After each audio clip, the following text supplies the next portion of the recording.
கிறிஸ்துவுக்குள் மிகவும் பிரியமானவர்களே, இயேசு கிறிஸ்துவின் நாமத்தினாலே உங்கள் ஒவ்வொரு வாழ்த்துவதிலே மிக்க மகிழ்ச்சி அடைகிறேன். இந்த வேதம் வாசித்தீர்களா?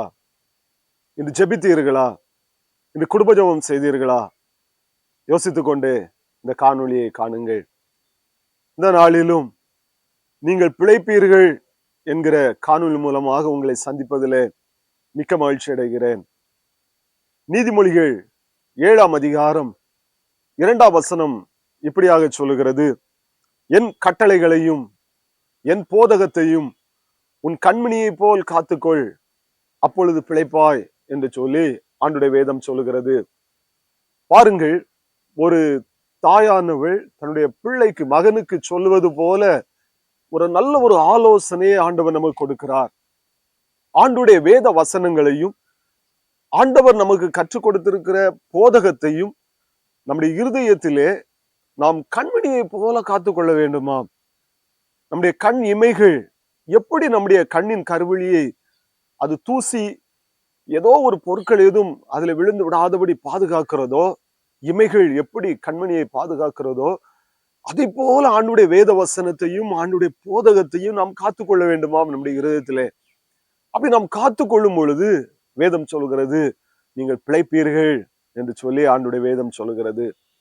ஏன் ஆண்டவர் இந்த வார்த்தையை இதிலே பயன்படுத்துகிறார் என்று சொல்லி நாம் பார்ப்போம் என்று சொன்னால், இதே அதிகாரத்திலே பின்பு நாம் பார்க்கும் பொழுது, வாசிக்கும் பொழுது அங்கே சொல்லப்பட்டிருக்கிறது, ஒரு வாலிபன் ஒரு விபச்சார ஸ்திரீயினுடைய வீட்டின் அருகே அவன் செல்லுகிறான். அப்பொழுது அந்த விபச்சார பெண்மணி அந்த வாலிபனை தன்னுடைய வீட்டினுள் அழைத்து போகிறாள். அவன் அந்த பாவத்தில் விழுந்து போகிறான். அவனை குறித்து வேதம் சொல்லுகிறது, அவன் ஒரு மூடத்தனமாய் அவன் போய் ஒரு குருவி எப்படி கண்ணியில விழுந்து விடுகிறதோ அதை போல் அந்த வாலிபன் விழுந்து விட்டான். அவன் நரகத்தை நோக்கி, அழிவை நோக்கி அவனுடைய வாழ்க்கை சென்று விட்டது என்று சொல்லி இந்த அதிகாரம் நமக்கு சுட்டி காண்பிக்கிறது. எனவே தான் ஆண்டவர் முதலாவதே சொல்லிவிட்டார், என் வார்த்தைகளை, என் போதகத்தை உன் கண்மணியை போல நீ காத்துக்கொள், அப்பொழுது இப்படிப்பட்ட பாவங்களுக்கு, மரணத்துக்கு ஏதுவான பாவங்களுக்கு நீ தப்பித்துக் கொள்வாய், நீ பிழைப்பாய் என்று சொல்லி ஆண்டவர் சொல்லுகிறார். ஒருவேளை இந்த வார்த்தையை கேட்டுக்கொண்டிருக்கிற வாலிப தம்பி, தங்கச்சி, பெற்றோரே, ஏதோ ஒரு பாவத்துல நீங்கள் விழுந்தது நிமித்தம், சில காரியங்கள் நீங்க அடிமையானது நிமித்தம் வாழ்க்கையில வேதனைகள், வியாதிகள், பலவீனங்கள், இல்லைன்னு சொன்னால் சமாதானமற்ற நிலைமையிலே கண்ணீரோடு காணப்படுவீர்கள் என்று சொன்னால், ஆண்டவர் உங்களை பார்த்துதான் சொல்லுகிறார், நீங்கள் பிழைப்பீர்கள், நீங்கள் மரிக்க மாட்டீர்கள், நீங்கள் பிழைப்பீர்கள், நீங்கள் தீர்க்காயுசோடு வாழ்வீர்கள், நீங்கள் நன்றாக இருப்பீர்கள்.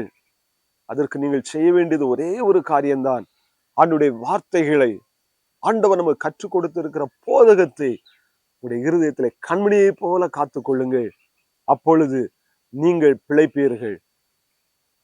சங்கீதக்காரர் 119ஆம் சங்கீதம் 9ஆம் வசனத்திலே இப்படியாக எழுதி வைத்திருக்கிறார், வாலிபன் தன் வழியை எதனால் சுத்தம் பண்ணுவான்? வேத வசனத்தின்படி தன்னை காத்துக் கொள்வதனால் தானே. பாருங்கள், ஒரு வாலிபனோ வாலிப பிள்ளையோ வாழ்க்கையை பரிசுத்தமாய் காத்துக்கொள்ள வேண்டும் என்று சொன்னால், பாவத்துல விழாமல் காத்துக்கொள்ள வேண்டும் என்று சொன்னால், ஆண்டுடைய வேத வசனத்தின்படி நடந்தால் மாத்திரம்தான் தன்னை காத்துக்கொள்ள முடியும். ஆண்டுடைய வேத வசனத்தை தன்னுடைய இருதயத்திலே வைத்துக் கொண்டால் மாத்திரம்தான் அவர்கள் தப்பித்துக் கொள்ள முடியும். ஏனென்று சொன்னால், உலகம் பொல்லாங்கானது, பொல்லாங்கனுக்குள் கிடக்கிறது, அசுத்தம் நிறைந்தது. நம்முடைய வாழ்க்கையை பரிசுத்தமாய் காத்துக்கொள்ள வேண்டும் என்று சொன்னால், ஆண்டுடைய வார்த்தைகளை நம்முடைய இருதயத்திலே கண்மணியை போல நாம் காத்துக்கொள்ள வேண்டுமாம். பாருங்கள், வேதத்திலிருந்து நாம் 2 உதாரணங்களை பார்க்கலாம். யோசேப்பை குறித்து நான் பார்ப்போம் என்று சொன்னால், ஆதியாகமம் 39ஆம் அதிகாரத்திலே அங்கே போத்திபாருடைய மனைவி அவனை பாவம் செய்வதற்காக அவனை இழுக்கிறாள். அவனுடைய வஸ்திரத்தை பிடித்து இழுத்த பொழுது யோசேப்பு ஒரு வார்த்தையை அங்கே பயன்படுத்துகிறான்.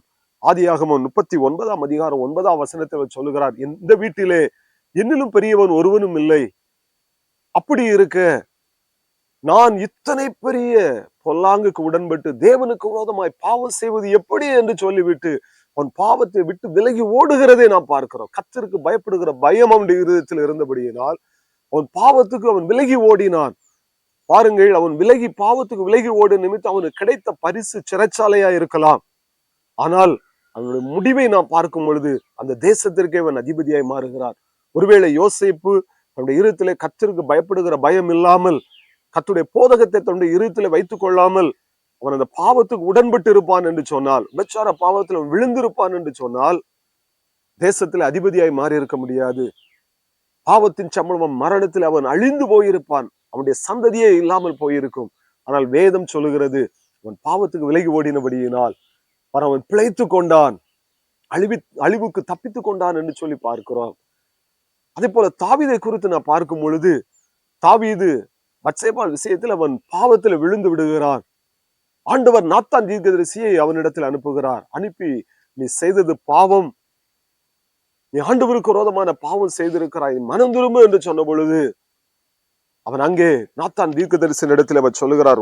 2 சாமுவேல் 12ஆம் அதிகாரம் 13ஆம் வசனம் இப்படியாக சொல்லுகிறது, அப்பொழுது தாவீது நாத்தான் இடத்திலே, நான் கர்த்தருக்கு விரோதமாய் பாவம் செய்தேன் என்றான். அப்பொழுது நாத்தான் தாவீதை நோக்கி ஒரு வார்த்தையை சொல்லுகிறார், நீ சாகாதபடிக்கு ஆண்டவர் உன் பாவத்தை நீங்கும்படி செய்தார் என்று சொல்லுகிறதை நாம் பார்க்கிறோம். பாருங்கள், அவன் பாவம் செய்தது உண்மை. ஆனால் ஆண்டவர் அவனை எச்சரித்த பொழுது பாவத்தை அறிக்கையிடுகிறான், மனம் திரும்புகிறான். நான் செய்த தவறு, என்னை மன்னியும் ஆண்டவரே என்று சொல்லி ஆண்டவரிடத்துல தன் பாவத்தை உணர்ந்து திருந்தும் பொழுது ஆண்டவர் சொல்லுகிறார், நீ சாகாதபடிக்கு கர்த்தர் உன் பாவத்தை நீங்கும்படி செய்தார். பாருங்கள், அவன் மனம் திரும்பாமல் இருந்தால் அந்த பாவத்தில் அவன் செத்து போயிருப்பான், அழிந்து போயிருப்பான். ஆனால் அவன் சாகாதபடிக்கு ஆண்டவர் அவனுடைய பாவத்தை நீங்கும்படி செய்தார் என்று சொல்லி நாம் பார்க்கிறோம். இந்த காணொளியை கண்டு கொண்டிருக்கிற வாலிப தம்பி, தங்கச்சி, பெற்றோரே, நீங்கள் பிழைக்க வேண்டுமானால், நீங்கள் வாழ்ந்திருக்க வேண்டும் என்று சொன்னார், நீங்கள் ஆசீர்வாதமாய் வாழ வேண்டும் என்று சொன்னார், நீடித்த நாட்களை வாழ வேண்டும் என்று சொன்னார், ஆண்டுடைய வேத வசனத்தையும் அவருடைய போதகத்தையும் உடைய இருதயத்திலே கண்மணியை போல காத்துக் கொள்ளுங்கள். அப்பொழுது ஆண்டுடைய வேதம் சொல்ல, ஒருவேளை பாவத்தில் விழுந்திருப்பீர்கள் என்று சொன்னார், ஆண்டுடைய வார்த்தை உங்களை எச்சரிக்கும் பொழுது மனம் திரும்புங்கள் தாவீதை போல. அப்பொழுது ஆண்டவர் உங்களை பார்த்து சொல்லுகிறார், நீங்கள் பிழைப்பீர்கள் என்று சொல்லி ஆண்டவர் உங்களுக்கு வாக்கு கொடுக்கிறார். நீங்கள் மரிப்பதில்லை, பிழைப்பீர்கள் என்று சொல்லி ஆண்டவர் உங்களுக்கு வாக்கு கொடுக்கிறார். இந்த தேவனுடைய கரத்தில் அர்ப்பணிப்போம். கர்த்தர் நம் ஒவ்வொருவரைக்கும் நீடித்த ஆயுளையும் தீர்க்காயுசையும் தந்து பரிசுத்த வழியிலே நடத்துவாராக. ஆமென். God bless you.